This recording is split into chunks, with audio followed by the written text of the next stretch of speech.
company ITR and annual ROC filing. A private limited company is required to keep and maintain proper books of account, records, registers and minutes of the meeting.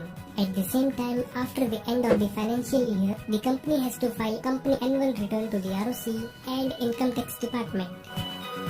For a company which is incorporated prior to 31st December of 2018, both the ROC returns as well as ITR is applicable. However, for companies incorporated after 1st January 2019, only ITR is to be filed for the financial year 2018 to 2019. We are here to help you for ROC filing procedure. Visit our website www.secondyearbiz.com to understand annual filing for private limited companies. ITR and ROC annual filing follow below steps in systematic order. 1. Finalize your books of account. Every company is obligated under Section 128 of the Companies Act to prepare and keep at its registered office proper books of account. At the end of the financial year, the financial statement is prepared in form of balance sheet and profit and loss account. 2. Prepare computation of income tax.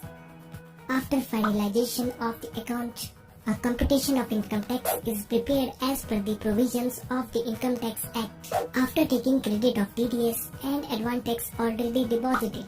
The end result of the computation is either tax payable or refund. 3. Pay income tax and file ITR. Pay income tax for the financial year in Challan 280 and file an income tax return in form number ITR 5.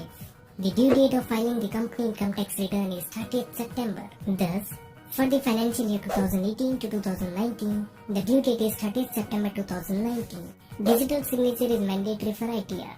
4. Statutory audit of the company. The balance sheet and profit and loss account of the company is audited by the statutory auditor of the company. The auditor in its report has to express his independent opinion whether the book of account of the company reflects the true fair view of its state of affairs. 5. Notice of AGM and director report. The annual general meeting is held within 180 days of the end of the financial year. However, for a newly incorporated company, the first AGM can be held up to 31st December. For the purpose of AGM, a notice and director's report is drafted as per the Companies Act 2013. 6. File AGT1 ROC form after AGM. One of the main purposes of the AGM is to appoint or reappoint statutory auditor of the company for the next audit period. The decision taken in AGM relating to appointment of auditor of the company is reported in Form ADT1 within 50 days of the conclusion of AGM for the company. 7. File financial statement in Form AOC4. The annual financial statement report of the company is filed with the ROC within 30 days of the AGM. The balance sheet, profit and loss account and auditor report is filed in Form AOC4 with prescribed ROC fee. The late filing is allowed with an additional fees of ₹100 for each day of delay. 8. File annual return of company in MGT7.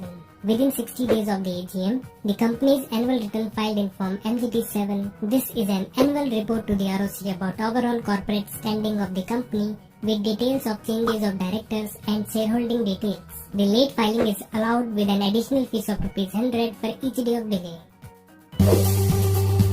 Subscribe and click on the bell icon to get corporate updates from